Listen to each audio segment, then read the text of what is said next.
going on, everybody? Culturedog Sam Hatch back here with another YouTube video and another of my Laserdisc collection update videos. This is part 2 of 4. And, oh yeah, also I'm tearing this room apart, so many apologies if everything's not, like, quite up to snuff. I think we're pretty good at the moment, but I'm hoping the lighting and everything will work out. But, yeah, decided to do a total redesign. I'll have to do another room tour at some point. But, yeah, as I mentioned in the past video, yes, I don't like Jose Chunks from Outer Space, the X-Files episode. I've probably by now lost all my friends and family because of it, and I'm probably living on an island in a cave or something like that. But other than that, I did get a lot of Laserdiscs as referenced in the Laserdiscotech podcast and as referenced in the last video. And it had close to 100 discs in it, around there at least. And a lot of different kind of stuff, so I figured I would break it into 4 parts. So the last one was the television stuff. This one is all just general movie stuff and then like classics. So like some action and whatnot, drama, etc. And then, classics, with a K. But one which I did not have, James Brooks is pretty hit or miss for me, and I'm still not quite sure if I like this film or not, but figured it's part of the 90s, so I better have it on Laserdisc. As good as it gets. Jack Nicholson, Greg Kinnear, Helen Hunt. I did rent it when it came out, and I watched it, so that happened.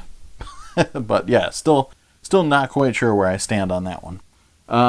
This one was probably Karma. It's a little beat up around the edges. I had it, and then I sold it, or actually I didn't sell it, I just donated it. And I always think it's Karma when it comes back to me, even if it's not the original one I had, but... So this time, I don't know. I think I'm going to hold on to it. The widescreen edition of David Lynch's Blue Velvet, one of my favorite David Lynch films. Lost Highway being my ultimate favorite, but this is right up there with it. Great stuff, great story, great dialogue, and killer cast. This has been on my Laserdisc hit list ever since I started collecting Laserdisc, pretty much. I rented this on VHS, totally was blown away by it, and thought, I need this on Laserdisc.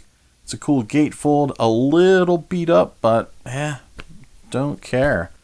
Widescreen edition of Chinatown. Roman Polanski's flick with Jack Nicholson, Faye Dunaway, and cool gatefold there. John Huston in there as well. Yeah, solid flick. One of my favorites. And then... I never owned these. These are one of those ones with the corners are like pristine. Like this came like right off the factory pressing floor or something like that. It's almost like insanely in good shape.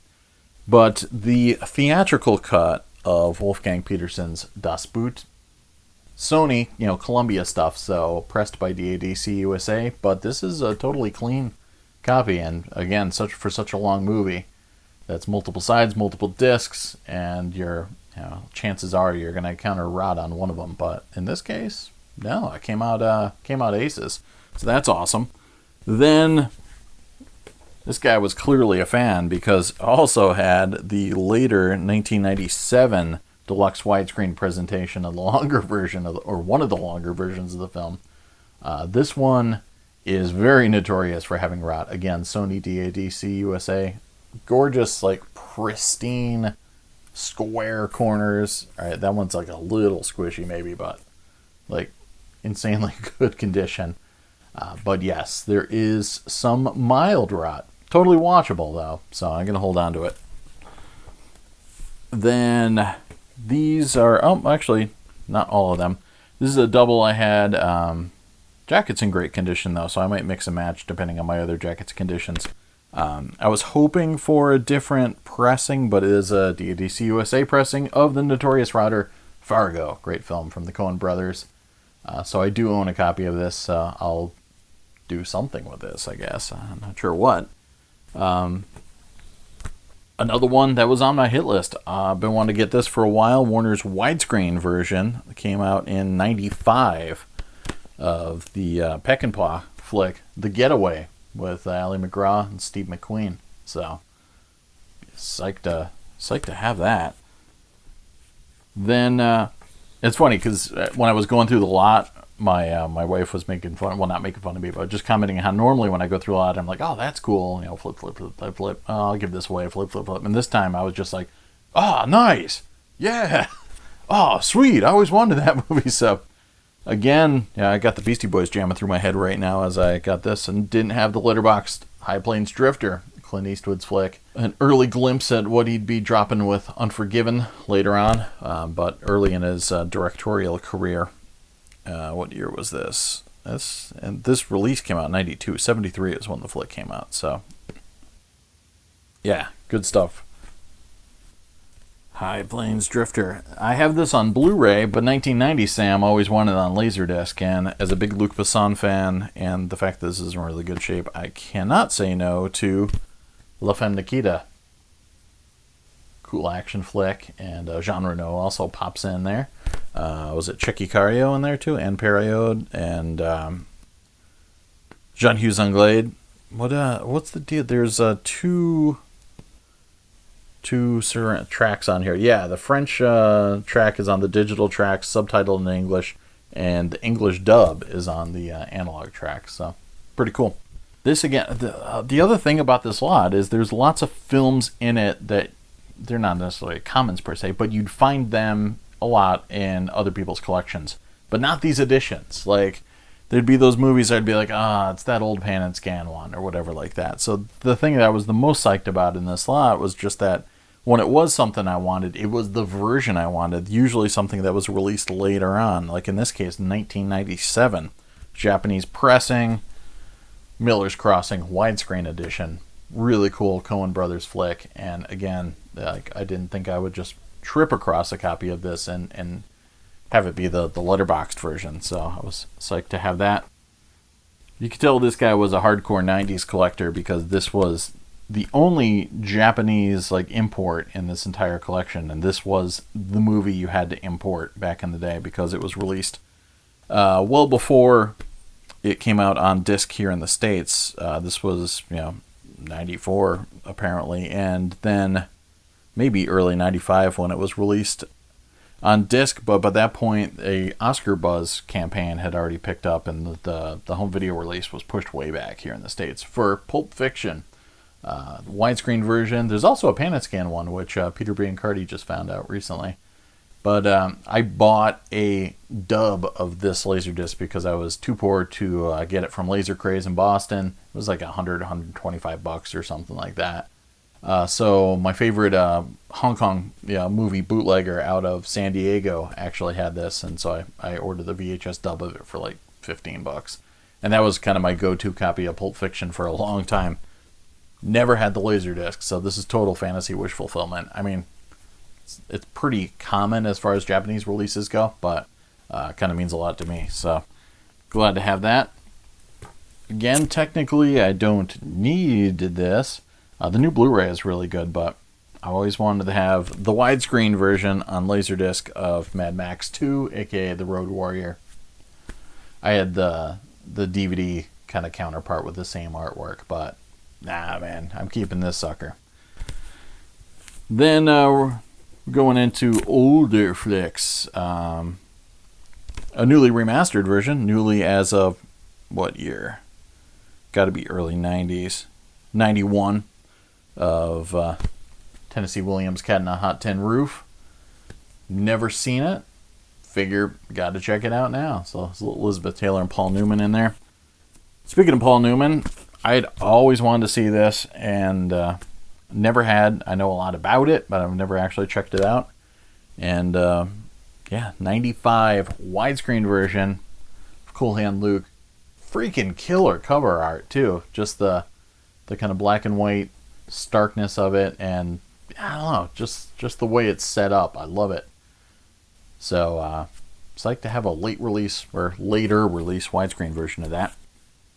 I do need the Criterion of this as referenced by Sean in the podcast, but this is a Columbia version that they dropped in 94 of Stanley Kubrick's Dr. Strangelove.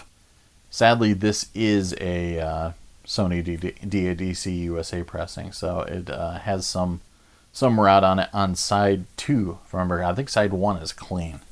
Unfortunately, I couldn't win out. Lucked out in this case, though, because this is I believe, a DADC Austria pressing of from here to eternity. In the mid-90s, Columbia started dropping a lot of their classics. This kind of like Columbia Pictures Award winner banner. The first one I got was Bridge on the River Kwai. I was really into it. And always meant to get more in the series, but never did because, time and money and all that sort of stuff. But now I got that.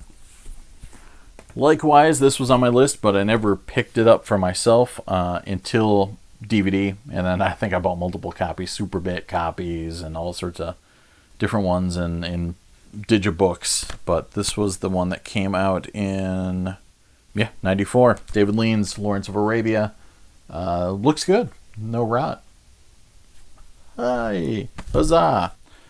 This could go in a different section of mine, but I wanted to keep all my Encore editions together.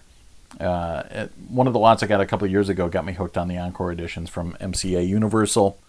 They started releasing them in the 80s, and they're actually really good looking. They're strong releases. So not a lot in features, not even really much for chapter indexes or anything like that, but it's a good kind of early, analog, no frills, kind of version of, the Criterion Collection, or, no extras, of course. But This Island Earth, so as famously seen in the Mystery Science Theater 3000 movie. So it's cool to have the original. And a few more Encores, including, again, never owned this because I'm an idiot, Touch of Evil. I mean, this lot was a really good, like, instant movie collection kind of lot. And also, likewise, never seen this. Great jacking condition on these suckers. W.C. Fields' The Bank Dick. I guess I'll have to fire this up. I've probably seen parts of it, but this I almost bought in Tower Records in the Castro area, San Francisco, 1997, when I was visiting and going on a Vertigo tour.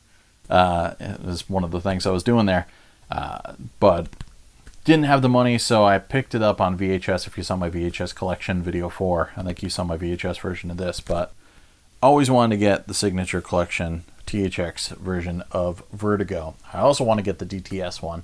And then now I know this kind of remastered track on this thing is considered to be, not the best, because especially some of the Foley sounds are really, really hot. But this is still kind of an important version of the film for me. I saw it in the theaters in 70mm, and I don't know, I got a lot of good kind of memories of falling in love with this movie and then having it get refound and kind of reclaimed shortly thereafter. So it was a kind of real magic period, because I think 96 or something was when I actually discovered Vertigo and just was like, wow, this is my favorite movie ever.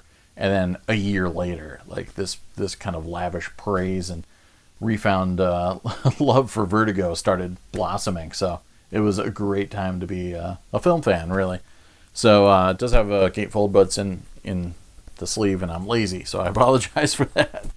But yeah, I've got it, the older crappy pan and scan version too. Kind of ugly color scheme on this sucker, but another 94 Warner's widescreen issue. This one's Who's Afraid of Virginia Woolf.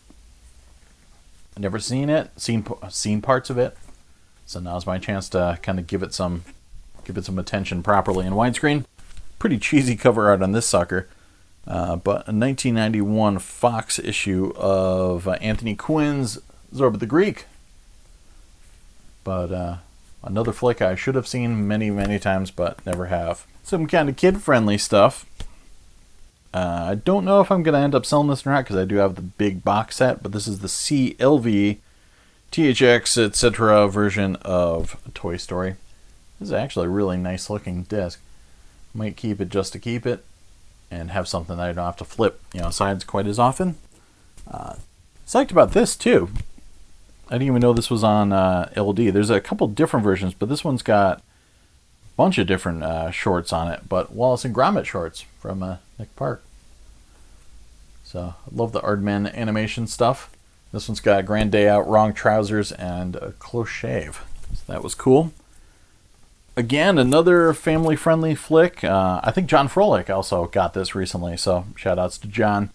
But this is the version you don't find a lot of times. This one came out in 96, AC3 Dolby Digital. widescreen version of Willy Wonka and the Chocolate Factory. Kind of creepy cover art there. He looks freaky looking. Kind of looks like a tiny Kate McKinnon. Maybe she time traveled and turned into Charlie. Even Willy Wonka is like kind of funky on there. But then again, this is the version I wanted. This is the version that was in the lot. Was always on my list. My wife's never seen it, so there we go.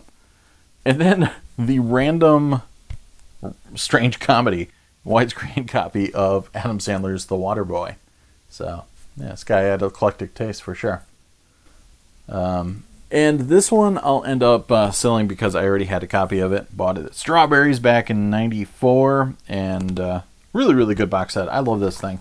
Casablanca, the big 50th anniversary edition, and comes with a nice booklet inside.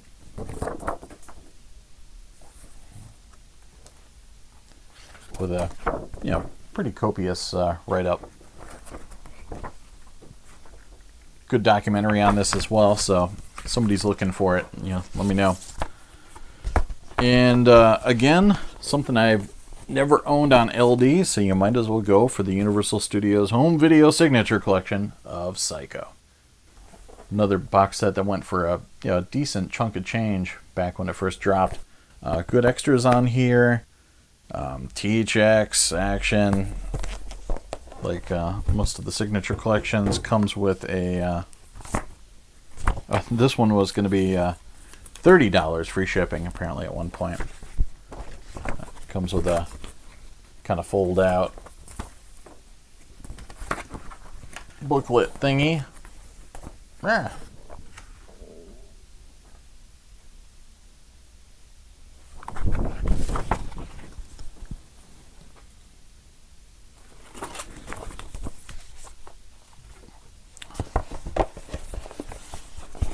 So that's it for the general movies and classics. And we got a couple more collection videos to come. Hopefully you guys are having fun so far. And I'll talk to you in a hot minute. Cheers.